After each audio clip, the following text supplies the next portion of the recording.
Guys,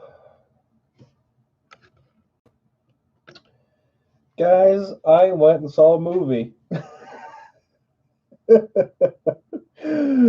Oh boy. I do not understand why this movie was made at all.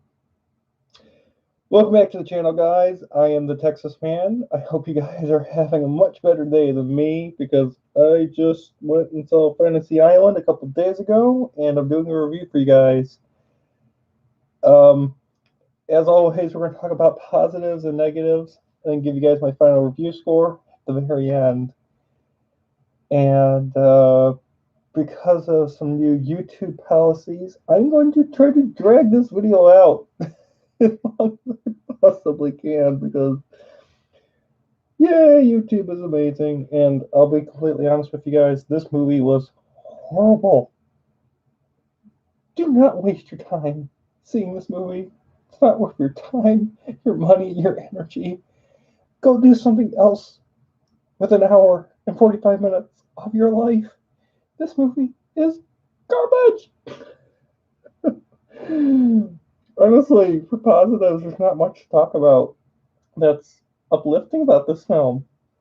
So, this is a TV show that's been turned into a movie.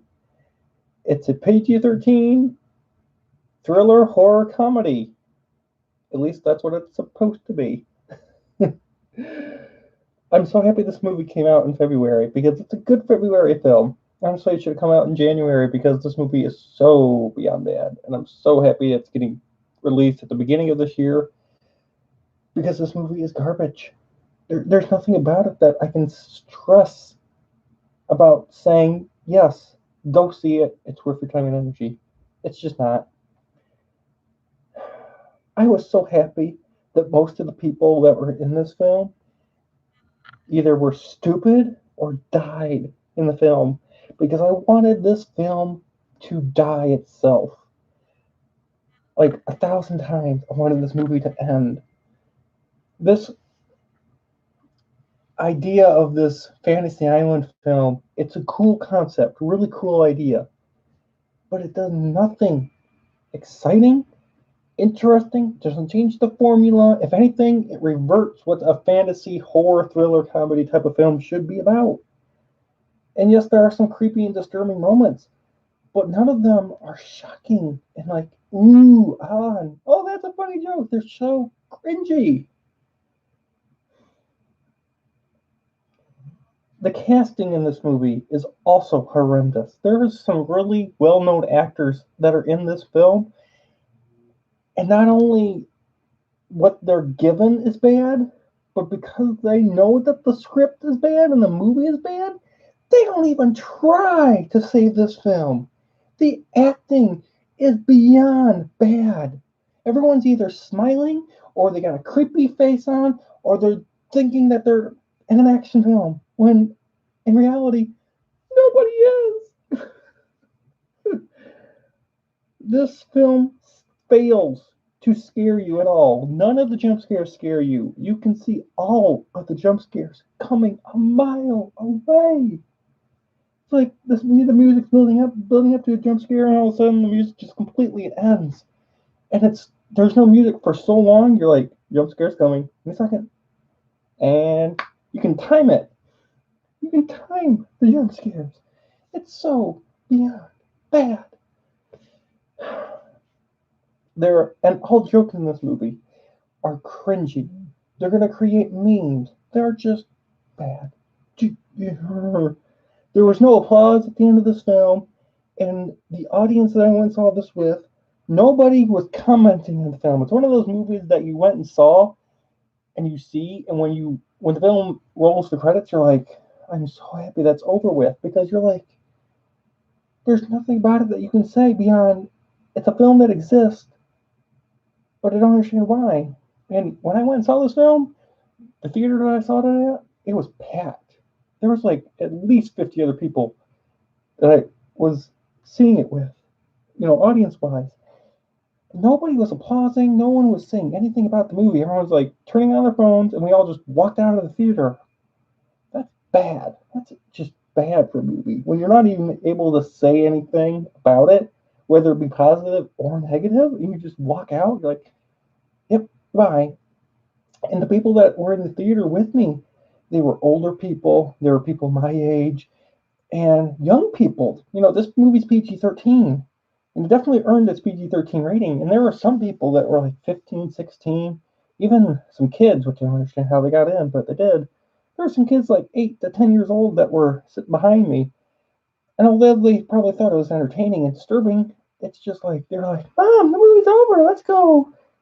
Let's go to Chuck E. Cheese or something. No one was saying anything about the movie. It was really bad. This film also constantly has to explain things to you. This film should not be called Fantasy Island. This film should be called Movie. Explain the plot to the people for 90 plus minutes because the audience are dum-dums. The audiences that are going to see this movie are babies and stupid, have no brain power. They don't know how to understand what a mystery is. They don't know how to unravel it and think for themselves. It's constantly explaining things, and it doesn't allow for the mystery to be solved by the audience. Literally anything that's a mystery in the movie solves for you right after it tells you, hey, there's a mystery. Hey, there's something special going on. Let's go investigate. No, we're not going to go investigate it. We're just going to tell you what would happen if it did happen to be an exploration adventure. But because we need to make this movie really short and just get down to moving on to the next scene, we're going to tell you, hey, this is the answer to that mystery that we were just going to try to solve. This movie doesn't let the audience think for themselves. It treats them like babies. It's like this movie is Deadpool breaking the fourth wall, but it's breaking the fourth wall for the entire runtime. And it's beyond annoying and irritating and drives me up a wall. I don't like movies that treat me like a kid, especially for a movie that's supposed to be a horror thriller fantasy type of film and it's supposed to scare me. Don't treat me like a 2-year-old. This film is not a thriller. It's not a thriller. It's not a comedy because none of the jokes work. Like, there's literally a bunch of pop culture references in this film. Like, these two guys that are supposed to be brothers, one of them walks into an armory that's in one of their rooms and he's like, yippee-ki-yay! And I'm like, oh gosh, did you have to throw a Die Hard reference into this movie? Why? That's just not funny. It's not funny. And the fantasy aspect of the film, I don't know why the film is even called Fantasy Island. Like, I've seen certain parts of the original TV show from reruns and whatnot. This film's not funny. It's not fantasy. There's nothing. Honestly, I don't understand how and why this film was made, guys. I can't stress that enough. I don't know why this movie was made. Even though it is under the Sony property, Sony didn't even make this movie. Sony owns the right to Fantasy Island, but they let another studio make this movie. And I think Sony knew this movie was going to flop real hard. This movie came out on the exact same day Sonic the Hedgehog came out. And based on the reports, Sonic the Hedgehog is making dirt loads of money right now. Not because Jim Carrey's in it, but because it's a good movie. It actually has a plot that makes sense, and the jokes in that movie are funny. Lastly, the big end reveal at the end of the film makes no sense. I don't want to talk about spoilers, but the big reveal in the end of this film, it makes the rest of the movie pointless. Like, you're watching this movie and you get to the big end revelation of what's actually going on Fantasy Island. And you're like, why did I need to watch 90 minutes when you just made all of that make no sense? It doesn't matter. Throw it all into a garbage can. And the last 10 minutes is actually the movie that we should have gotten from the very beginning. I don't know why this movie was made, guys. Don't see it. I highly encourage you guys, do not go see it.